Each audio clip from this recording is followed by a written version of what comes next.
स्वागत है फिर से मेरे सभी प्यारे शिक्षार्थियों का अपने भारतीय पाठशाला यूट्यूब चैनल में। आप निरंतर हमारी कक्षाओं का अध्ययन कर रहे हैं। हमें इससे बहुत ही ज़्यादा उत्साह है, वो हमारा वर्धन हो रहा है, क्योंकि आप निरंतर कक्षाओं का अध्ययन करने से जो हमें आपके द्वारा जो कमेंट में हमें मिल रहे हैं कि अच्छी चीज़ों का जो सार है वो आपको मिल रहा है।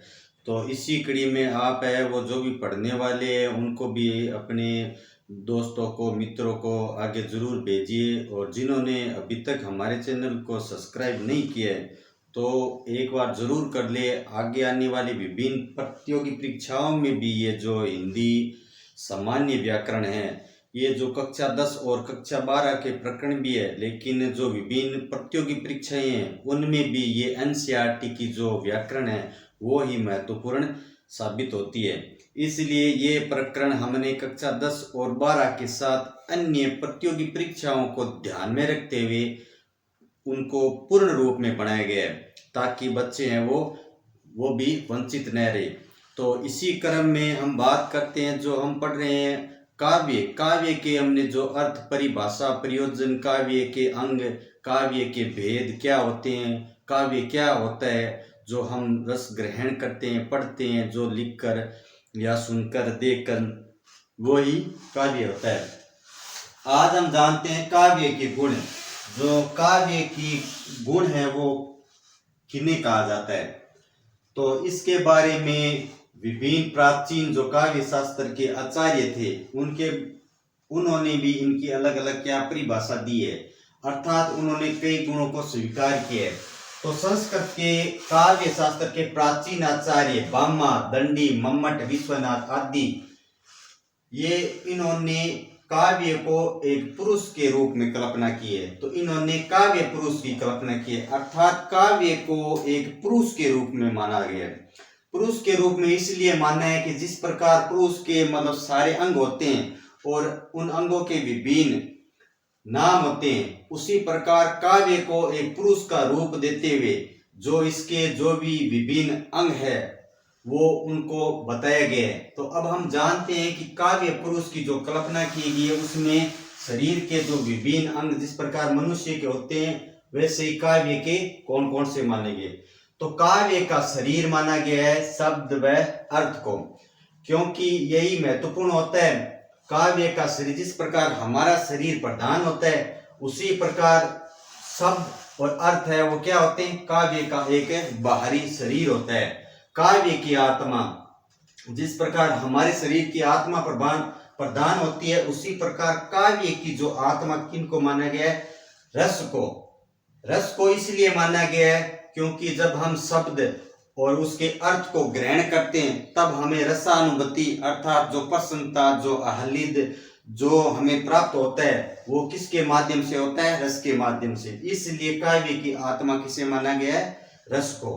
काव्य की रीतियां, काव्य की जो हमारे शरीर के जैसे सुनने की, देखने की जिस प्रकार जो इंद्रियां होती हैं उसी प्रकार जो काव्य की अन्य रीतियां, अवयव, संस्थान है। काव्य के गुण, जिस प्रकार मनुष्य के यानी शरीर के जो अच्छे बुरे जो गुण होते हैं, जो अच्छे गुण होते हैं उन्हीं के अनुसार उसका क्या होता है, कर्म होता है। तो काव्य के गुण भी रस रूपी आत्मा, जो रस है उस रस रूपी आत्मा के धर्म या तत्व है, अर्थात उसको निखारने वाले जो रस के जो होते हैं ना वो ही गुण कहलाते हैं। तो काव्य की शोभा कौन बढ़ाते हैं, अलंकार। अलंकार का अर्थ है आभूषण अर्थात गहना। जिस प्रकार हमारे शरीर की शोभा गहना या आभूषण बढ़ाते हैं उसी प्रकार काव्य की शोभा अलंकार बढ़ाते हैं। तो अब है मनुष्य शरीर के भी कुछ विकार दोष होते हैं, उसी प्रकार काव्य के भी क्या माने गए, विकार अर्थात कुछ दोष होते हैं, तो उनको भी काव्य के शरीर के रूप में गणना की गई है। तो अब हम जानते हैं कि काव्य की जो विभिन्न परिभाषा या उसके बाद संदर्भ में कुछ तथ्य। इस प्रकार काव्य के अंगों में शब्द, अर्थ, रस, गुण, रीति, अलंकार, दोष आदि की गणना की गई है। तो आपसे भी प्रश्न पूछा जा सकता है कि काव्य के अंगों में किन किन की गणना की गई है, शब्द, अर्थ, रस, गुण, रीति, अलंकार, दोष आदि इनकी। तो ये महत्वपूर्ण है, आप इसको एक बार जरूर नोट कर ले। दूसरी बात, रस को काव्य की आत्मा माना गया है। तो ये भी साधारणतः बार बार पूछा जाने वाला प्रश्न है, काव्य की आत्मा किसे माना जाता है? तो रस को काव्य की क्या माना जाता है? आत्मा माना जाता है। रस के नित्य धर्म होते हैं वे गुण कहलाते हैं। अर्थात ऐसा भी प्रश्न बार बार कई बार परीक्षाओं में, पिछली परीक्षाओं में भी पूछा गया है कि रस का नित्य धर्म क्या कहलाते हैं? तो रस के नित्य धर्म है वो गुण कहलाते हैं। रस का उत्कर्ष कौन बढ़ाते हैं? तो रस का उत्कर्ष गुण ही बढ़ाते हैं। अर्थात जो रस हम ग्रहण करेंगे वो गुणों का सार ही होगा, तभी तो, या उत्कर्ष लाने वाला होगा, तभी तो रस का क्या करते हैं? उत्कर्ष बढ़ाते हैं। इसी कारण काव्य में रसों की प्रधानता के कारण काव्य में क्या होता है? ओज अर्थात तेज, दीप्ति, आभा, चमक, प्रकाश, प्रवाह, जो काव्य का प्रवाह होता है, जो चमत्कार होता है एवं प्रभाव उत्पन्न करने वाले गुण काव्य गुण के अंतर्गत आते हैं। इस प्रकार हमने जाना रस है वो काव्य की क्या होता है? आत्मा होता है, और रस के नित्य धर्म में गुण कहलाते हैं। अब हम एक विभिन्न परिभाषा है वो देख लेते हैं। रसस्यांगितवम मात्पत्स्य धर्मा शौर्याद्यो यथा, अर्थात जिस प्रकार हमारे शरीर में आत्मा प्रधान होती है उसी प्रकार काव्य में रस प्रधान होता है। जिस प्रकार मानव शरीर में शौर्य, धर्म, वीरता होती है उसी प्रकार काव्य में जो रस है वो उसकी शौर्यता, वीरता, धर्म आदि इन तत्वों को क्या करते हैं? बढ़ावा करते हैं। अब हम जानते हैं कि विभिन्न विद्वानों के अनुसार है वो गुण कितने और किस प्रकार माने गए हैं।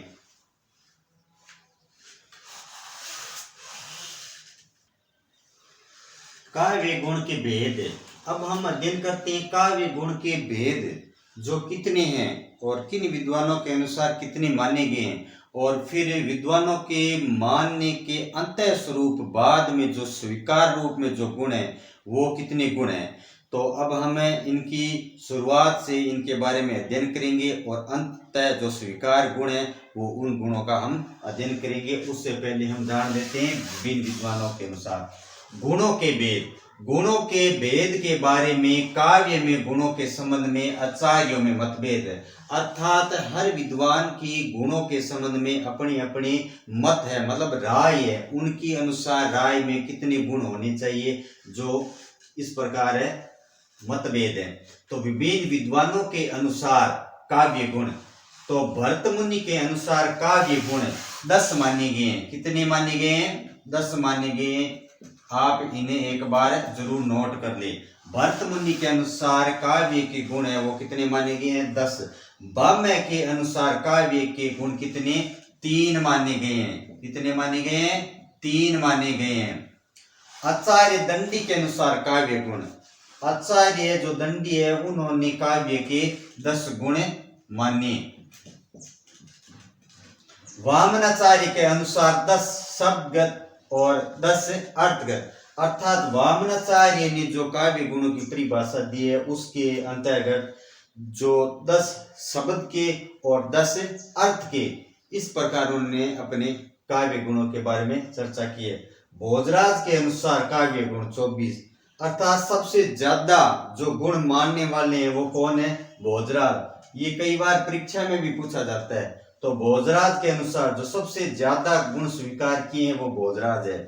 तो अब हम बात करते हैं, इन्होंने तो अपनी विभिन्न जो परिभाषाएं दी है, उसके बाद में जो विद्वान थे आनंदवर्धन, अर्थात आचार्य आनंदवर्धन, मम्मट और विश्वनाथ आदि आचार्यों ने पूर्ववत गुणों का समार, इन सभी गुणों का समार अर्थात इनको सम्मिलित रूप में साथ में समार करते मिलाते हुए, सभी को मिलाते हुए पूर्वोक्त गुणों का समाहार इन 3 गुणों में कर दिया। इन सभी को मिलाकर उन्होंने जो गुणों की जो परिभाषा दी वो इन 3 गुणों के रूप में कर दी। तो 3 गुणों के नाम कौन सा है? माधुर्य, ओज और प्रसाद।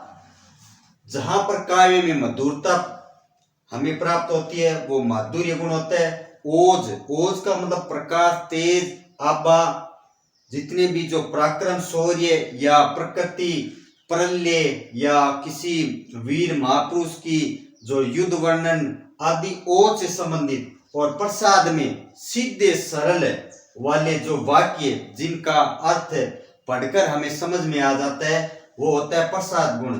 तो आज हम इतना ही अध्ययन करेंगे। कल का जो हमारी क्लास होगी उसमें हम इन तीनों विभिन्न गुणों के बारे में विस्तार पूर्वक अध्ययन करेंगे और जानेंगे। तब तक आप हमारे चैनल से यूं ही कड़ी के रूप में लगातार निरंतर अध्ययन करते रहे। अगर वीडियो आपको अच्छा लगा तो आप अन्य सभी मित्रों को भेजिए और चैनल को सब्सक्राइब कीजिए। तब तक के लिए जय हिंद, जय भारत।